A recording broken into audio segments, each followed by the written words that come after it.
sure more people will trickle in over the next few minutes, but I will start by doing an introduction.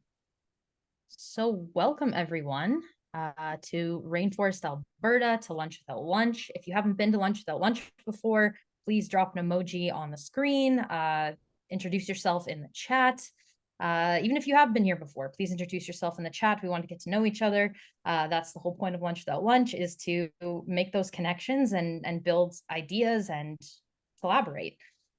So Lunch Without Lunch is where we get to connect with each other. We get to learn what everyone's up to in the innovation, the tech ecosystem sector across Alberta.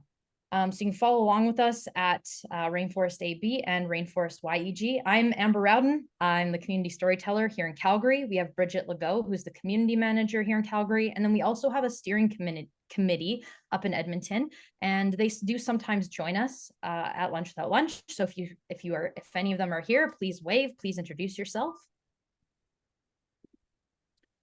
So I'm going to start off with the land acknowledgement. So in the spirit of reconciliation, we acknowledge that we live, work, and play on the traditional territories of the Blackfoot, the Blackfoot Confederacy, the Siksika, the Kainai, the Piikani, the Tsuut'ina, the Stoney Nakoda Nations, the Métis Nation, Region 3, and all people who make their homes in the Treaty 7 region of Southern Alberta. For those in the Edmonton area, we acknowledge the traditional lands of the Treaty 6 territory of the Cree, Blackfoot, Saulteaux, Nakota Sioux, as well as the Métis. And for anyone else that's coming anywhere in Canada or across the province or across the country, please feel free to share a land acknowledgement in the chat or connect with me and Bridget. We would love to have you share a land acknowledgement and reconciliation with us at the beginning of Lunch Without Lunch, and in continuing our work at the Rainforest. We would love to have those conversations with you. So what exactly is Rainforest Alberta? Well, we are a community of innovators, building connections, building trust, building innovations across Alberta. And so we have a little video to kind of explain what Rainforest Alberta does. What does it take to realize an idea, or for a seed to sprout? At Rainforest Alberta, we know the answer is rooted in trust. Traditionally, Albertans have cultivated their ideas in established systems. Inputs that don't fit these systems are weeded out. Opportunities for growth are missed.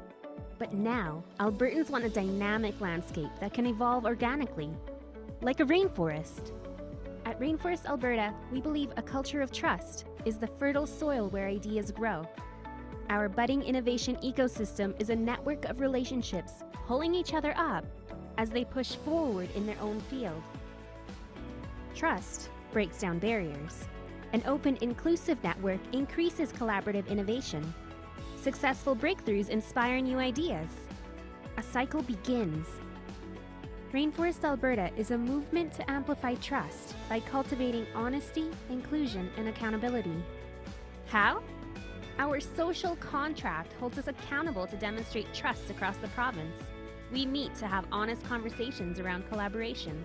This leads to more inclusive spaces for everyone to fearlessly build new ideas, together. By raising the standard of trust, Alberta's ideas, talent, and resources can be evergreen. Visit rainforestab.ca to sign the social contract and start growing together. So we use 6 pillars to guide our conversations and actions, and not all are weighted equally. The right balance is crucial in any ecosystem, and we measure these each year through our scorecard assessment. So Calgary has a scorecard assessment, and Edmonton has a scorecard assessment. And so at the Rainforest, 30% culture is weighted at 30%. It's the one that we focus on the most at the Rainforest, building a culture of trust, building a culture of innovation, of diversity, equity, inclusion. It's those like-minded values that bring the community together to build a culture of trust. 20% is focused on leaders. So those that are, leaders in the ecosystem. 15% are resources, 10% engaged activities, activities like Lunch Without Lunch or anything else, any other events that are happening within the ecosystem. 15% is policy and infrastructure. That's, government funding and government policies, and 10% are role models. So these are people that we look up to that help each other in the ecosystem and are role models for others. So tips to making the most out of Lunch Without Lunch. So how Lunch Without Lunch works, we do an introduction like this one. And then we have our guest speakers. They share their story, what they're up to. Then we go into questions. So you can ask questions to our guest speakers. And then we have connection and we go into breakout rooms. And I encourage everyone to stay for that because that's where the magic happens. You never know who you're going to meet, what collaborations are going to come out of that. And it's really just a great way to meet people, not only in Calgary, but across the province. And then we have community announcements after that. So introduce yourself in the chat if you haven't already. What are you working on? What are you looking for? What you can offer? Just share in the chat. That's a great way to connect with each other and get to know each other.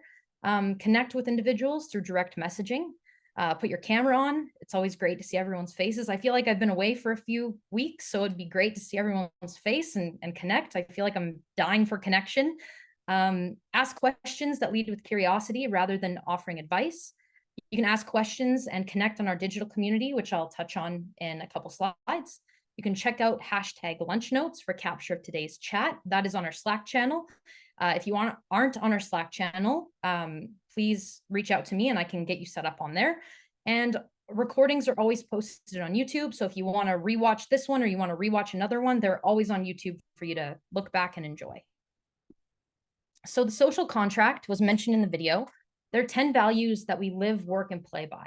It's a code of conduct on how we treat each other, basically being a good person and how we build companies. So these 10 values are core to the rainforest community. We ask that if you join the rainforest community, that you follow these values and you exemplify them in your daily life, whether it's professional, personally, and building ideas. So there is a QR code there that you can scan to sign the social contract. I will also put the link in the chat. Once you sign the social contract, you will receive an email on how to get onto our digital platform, our Slack channel, and an onboarding email as well. But if you have any trouble with that, please feel free to let me know and I will connect you with that. And so our digital platform, this platform powered by Inkly, is a great resource to ask questions. Pique your curiosity. What are you curious about? Are you looking for a co-founder? Are you curious about how to navigate the tech community in Calgary and Alberta and Edmonton? And are you looking for connections with folks who are working in tech or innovation? Are you curious about anything? Really, it's a great place to just discover new learnings, connections, and resources across the tech and innovation sector. And you can ask questions as yourself. You can ask them anonymously. It's just a great way to find tacit knowledge. I mean, sure, you can Google things and you can ask ChatGPT, but that doesn't give you like a great answer. This gives you actual human connection that can answer those questions and you can be connected with and actually go for a coffee or have a virtual chat with. So it's a really great way to discover new things from a real person. So if you scan that QR code, that'll take you to our digital community. It's very easy to get on. And it's very easy to use. And I will also throw the link in the chat. If you have any questions about that at all, feel free to reach out to me. Very happy to chat through that with you. And I think that is it for me. So I will stop sharing. And I'm very excited for today. If you've joined us the past few weeks, we have been touring the technology access centers across Alberta. So we've seen, I think, 3 now. And if you are just joining us today, we are introducing the technology access centers across Alberta. So there are 60 of them, I believe, across Canada. And today we are learning about the Center for Oil Sands Sustainability. And here joining us to tell us more about it is Andrea Sedgwick. And I will pass it on to her to share more about the COSS. Awesome, thank you. I'm just going to share my screen. So hopefully everything works here. Okay, awesome. We should be able to see it now. So I'm going to talk today about the Technology Access Center for Oil Sands Sustainability. For those who are new and haven't actually heard of what a Technology Access Center it is centers that actually get specific funding from the Canadian government to help them grow and help new technology providers in a variety of ways. And so we'll talk a bit about that. my name is Andrea Sedgwick. As mentioned, I am the LEDCOR Applied Research Chair in our group and also the TAC Manager. I'm a mining engineer, been in the industry for over 25 years and seen a lot of different things over the years, mostly working in the mining and oil sands areas. But in a variety of different capacities. So in water treatment, tailings, extraction of oil and coal, a variety of different things. So that was a bit about me. Okay, so let's get to what our group is about. So a little bit about NAIT. So most people have heard of us. We are a tech-based polytechnic. We have degree programs, we have trades, we have a variety of different types of learning styles, including continuing education and things like that. We are very closely related to industry from the perspective of making sure that what we are doing is relevant and applied. And that's through our schools and through our applied research. So we bridge that gap between industry research, and we look for new technology solutions for the industry. And when I say the industry, it's the actual oil sands industry or mining industry, but it's also for the environmental side of things and such as well. So we look at things from bench all the way to scale up on site. And with the overall goal of helping improve the economic and environmental performance. So what's the benefit of working with us? Well, we are a trusted industry advisor. So in that we have years and years of experience in the industry before coming to NAIT and working in applied research. We have that link to understand what the industry is saying, and then what kind of things that are the gaps that are needed, and how we can find new technologies to fill those gaps. We have friendly intellectual property, so we do not take IP, so it's easy to work with us. And we have an active involvement of our students. So we grab students out of their programs, whether they're through internships or through casual work throughout the year. And we get them involved and get them in our labs and see the new technologies that are coming up. We can leverage funds since we are college polytechnic, that we can leverage funds from both the Canadian government and the Alberta government. And we have a lot of partnerships. So if we need to bring in universities into the discussion, if we need to bring in other polytechnics and other TACs within Alberta, we can do that. And it's not only through Alberta, but across Canada. We have a lot of connections to different universities and colleges and TACs throughout Canada. And we even go to overseas where we have some very good relationships with some of the universities in the US and some in Australia as well. We have three main pillars. A good portion of it is our technical services. Having the expertise in the house helps to make sure that we're getting some really viable technologies out. We have specialized equipment. We do technology validation to help move those technologies towards commercialization. We help with product development if there's some products that that are in early stages, and we can help create new technologies as well. Again, work from the bench to grad scale.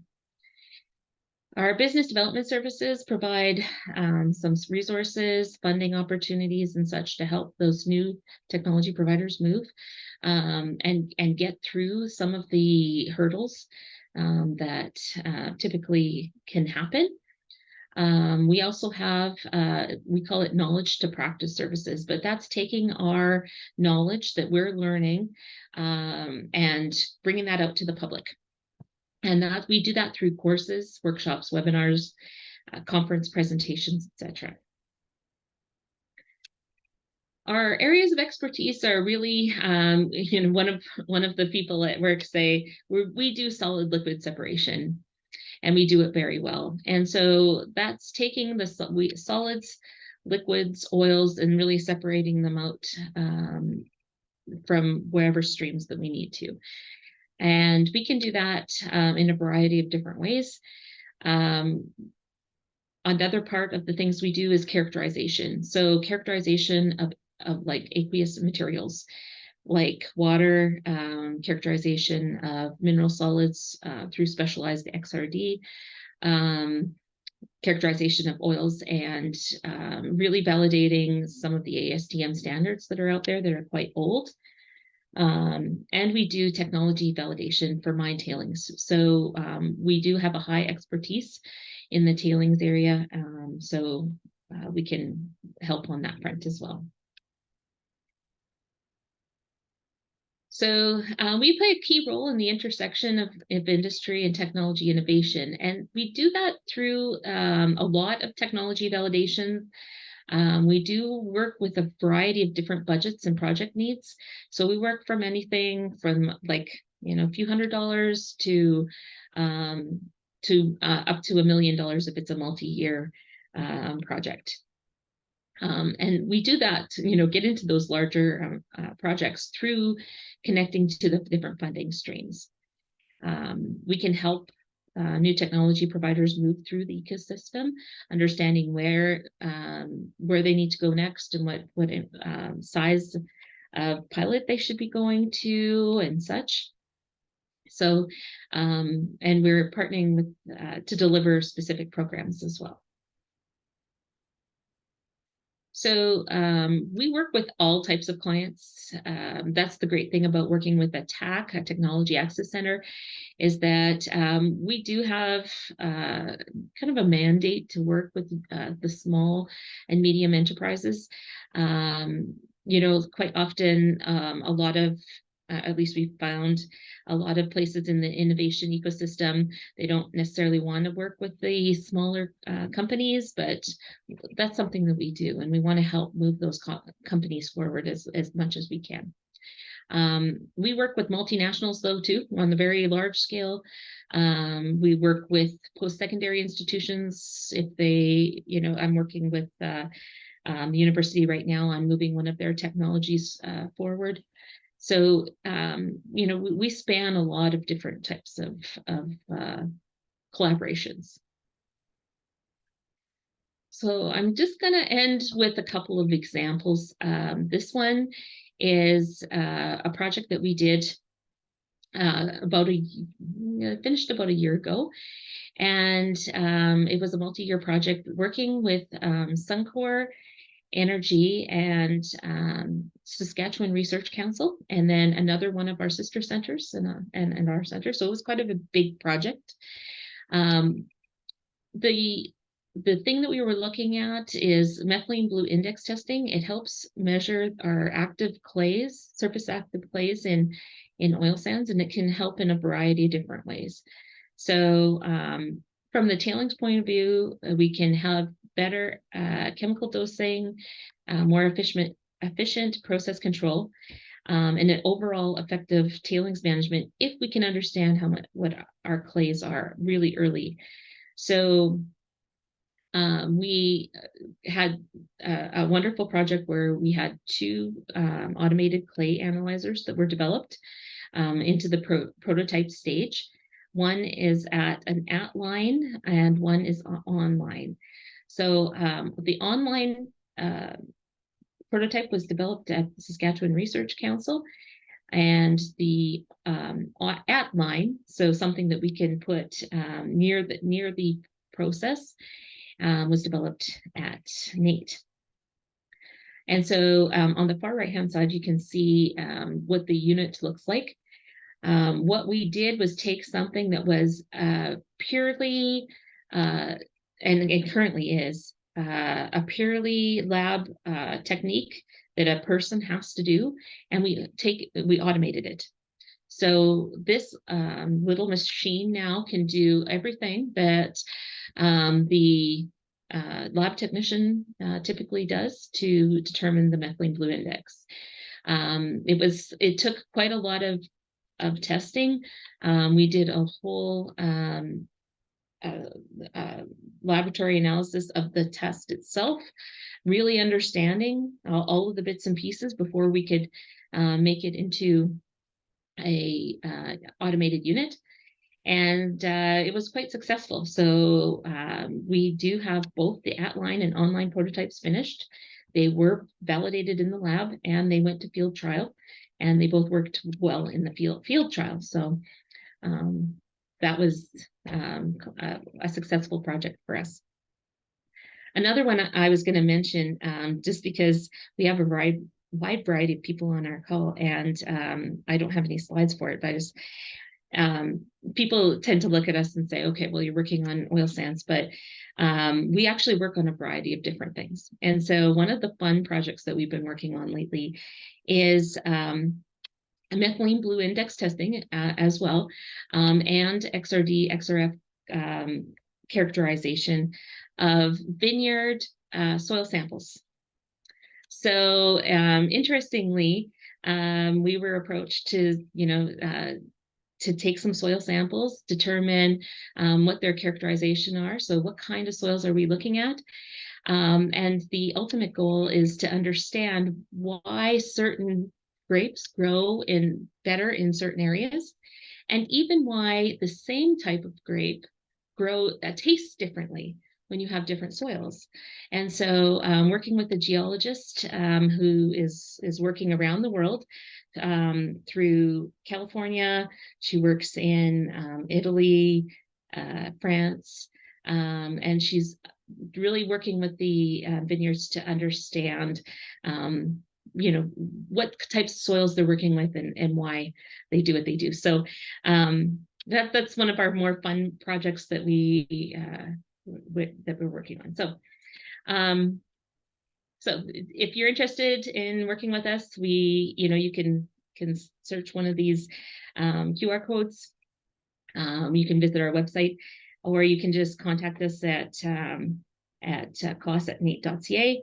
We are in the process of changing our name. It hasn't been totally finalized yet, but because of the things that we're doing that are outside of oil sands, we are going to be changing our names outside of like a Center for Oil Sands Sustainability. So that's coming probably in September. You might see us under a different name, but we still do the same great work, and we really try and help all the people that we work with, whether they're in the energy industry, the oil sands industry, the mining industry, or elsewhere in agriculture, or whatever we can do to help. So that's it for us. Awesome. Thank you so much, Andrea. That was great. Do we have any questions for Andrea or Monica?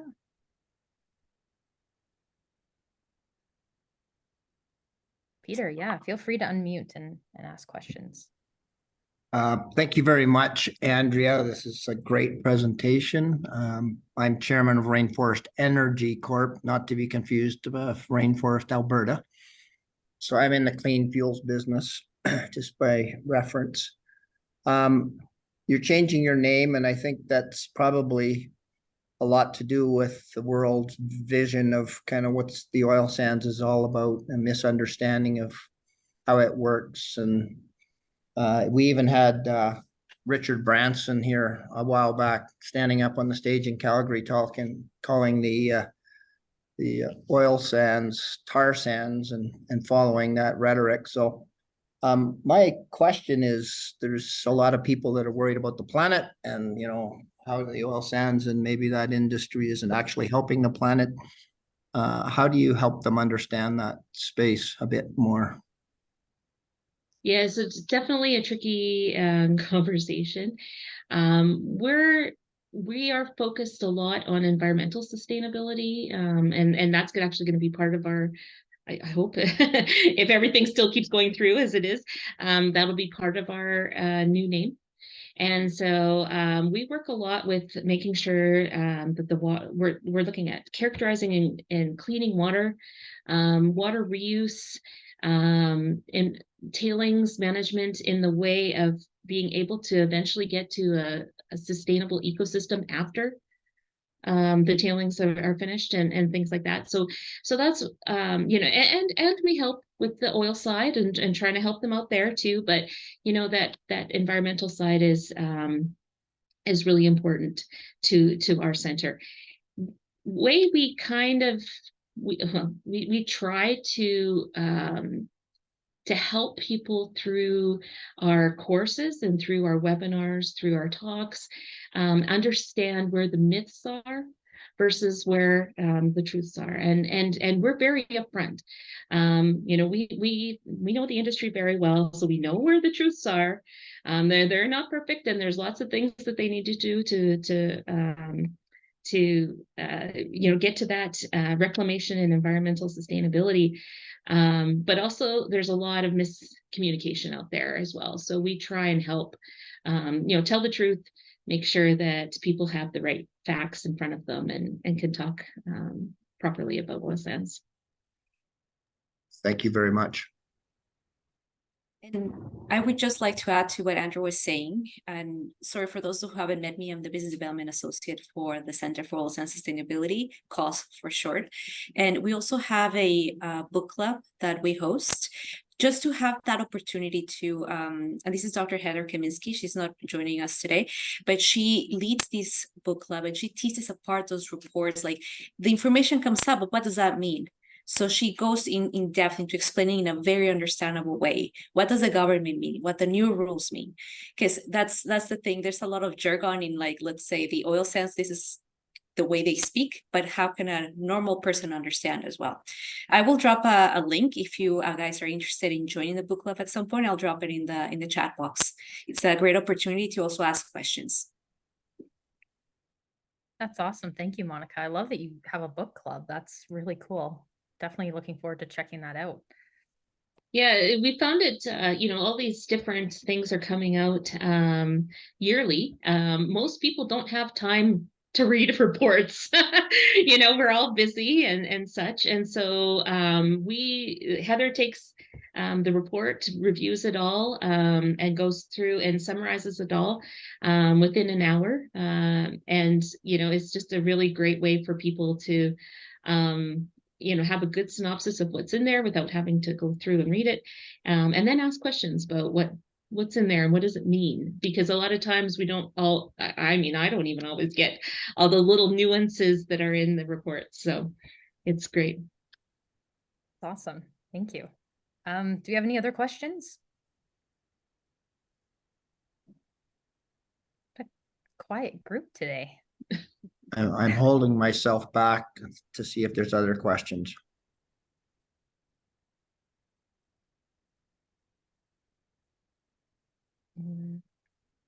Okay, I have one more, and it's probably in the same lines, but it's awesome to have training. That's what this group is all about, is to understand the science and how things work and how we collaborate and work together. So I think I would love to say just welcome by the whole group. And then it's interesting, I was reading through that report. That's the anti-oil sands campaign report that came out just about, I don't know, maybe a year and a half, 2 years ago now. That's got a lot of interesting information. So there's a lot of outside organizations that are very invested in trying to shut down the oil sands. So it's an interesting conversation for sure. It is an interesting conversation, and there's a lot of talk, a lot of things going on right now. A lot of you probably saw some of the stuff on the news about spills that came out earlier this year. one of the kind of mythy things around that was there was one spill, but most of what they actually spilled is runoff water. So in oil sands, we're the only place that we cannot take runoff water easily off site. All other mines are allowed to do that. That's just normal runoff water, hasn't touched a single thing. There's some specific cases where they're allowed to, but one of the cases that they publicized was high solids content, but that happens no matter where you are in Alberta. If you have your normal water runoff off of a farmer's field or whatever, they can sometimes have high sediment as well. So if you see in the springtime, you'll see high sediments in the rivers. In oil sands, you're not allowed to do that. Like there's very, very stringent things happening there. So a lot of people get really worried when they see a lot of that information coming out. They did have one spill that out of the 3 or 4, I think, that they publicized earlier this year. So really, it's important to understand what information is coming out, really delve into the facts around it, and kind of go from there. Otherwise, you start getting people wanting things like no, absolutely never allowing any water off site, which is really, really a bad environmental situation to get into. And even there's some saying that we should just evaporate all of our water, which is also really bad for the environment. So you can't go from one bad thing to another bad thing. We have to make sure that that we're being sustainable and everything. And so one of the things I've been talking about is, what if our water requirements were drinking water? What if we cleaned it to drinking water? And even people worry about that. They're like, what do you mean? Like, I said, well, I'll drink it if it's drinking water. And people are like, what? You'll drink it? I'm like, it's drinking water. And you have to really watch that kind of thing in the ecosystem, because some things in the ecosystem can't handle such a clear, pure water. But at least we'll be able to get some of that water out from behind the dams. So it's a very complex and interesting area to be in. Speaking of oil spills, Dan Olson fixed a Honda Ridgeline truck, and he made the biggest oil spill I've ever seen in my life out on a Safeway parking lot. Yeah, well, and yeah, there's a lot of things related to there's a lot of ways to mediate some of that kind of thing, and we know it, and it's through there's a lot of bio things out there that can take care of a lot of the spills and such. So I think the world really knows the area well if there is a spill. But I mean, there's other things that we need to worry about. Like I'm not really worried about the oil, but I do worry about naphthenic acids. Those are detrimental to the plants and animals, and so that definitely has to be cleaned before any release and stuff. So there's a lot of things to talk about when you're looking at that space.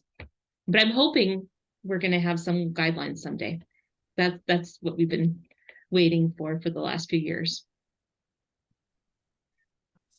All right. Well, thank you so much, Andrea. We really appreciate having you here, and same with you, Monica. Thank you so much for the presentation. We are going to go into breakout rooms. Hopefully you can both stick around and network, and yeah, hopefully everyone here sticks around, network. Please don't drop off. This is the one of the best parts of Lunch Without Lunch. You get to meet new people and connect with people. And so I'm going to open the breakout rooms. We'll probably have time for a couple, and then we'll come back here at 12:55 for community announcements. So if you have community announcements that you want to share with the group, get those lined up. I see people are trying to escape, so I'm going to open the breakout rooms right now, and please don't escape. Stay with us. These prompts, it's fun. Okay, here we go. Thank you again, Monica and Andrea, for the presentation today and for being here and sharing more about the COSS with us. And it was great presentation, great conversation.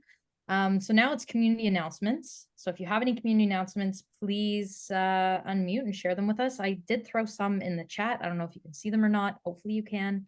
And if you want to become a guest or host on the Leaders Innovators Big Ideas podcast, please do so. We would love to have you share a story or share someone else's story. You can contact, he's in the square beside me, Al Del Deegan, and also libby.ca.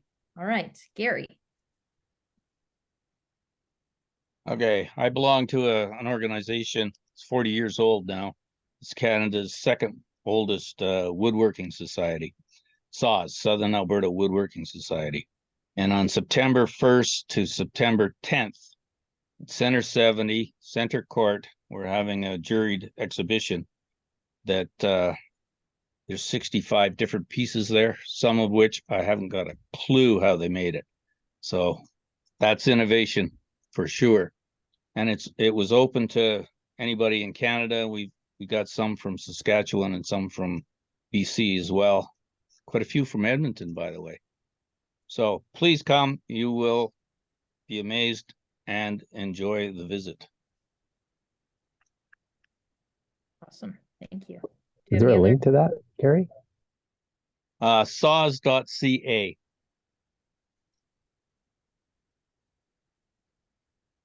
I have a quick announcement. I put it in the chat, but I attended a free session on Monday, and it's going on every Monday in the Central Park in Calgary, 8th Avenue and 8th Street. And Karen Judge with the Happiness Collaborative, she does a 1 hour long session. People gather around and listen. She does a really good presentation about mind, body, brain health. And it's a great way to get together, and it's absolutely free. And then there's even some gifts and some free giveaways afterwards. So thank you, Peter. All right, Monica. I'm muted. Sorry. Thank you. So for those who are interested in just knowing about the Tailings Book Club that I had mentioned earlier, we had mentioned earlier, the next one is on September 13th from 1:30 to 2:30 p.m. And we're going to be talking about the MRM and JPM Tailings Management Report. So you can go to the link that I share in the chat, and you're welcome to register for the webinar, or there's some other ones that are going to be coming out. They come out monthly. Awesome. Thank you. Can we share that one link like on our social media and everything, and that'll kind Oh, of yes, absolutely. Okay, cool. We'll share that out on our social as well, so people can follow along if they missed today's session, or if they're curious to know more. Awesome. Thank you. Yeah. All right. Do we have any other announcements? Okay. Well, next week we'll be checking out Red Deer Polytechnic and the TAC there. So join us virtually. And yeah, I guess that's it. Have a great week, everyone. Enjoy the summer and get outside if you can. I think it's kind of not as hot. But yeah, enjoy. See you next week. 30. Oh, okay. Well, maybe go to a river. I don't know. Yeah, get your shorts on and let's go have a beer. Yeah, river by the beer. I mean, a beer by the river. All right. Have a great week, everyone. Good to see everybody. Thank you. Thanks.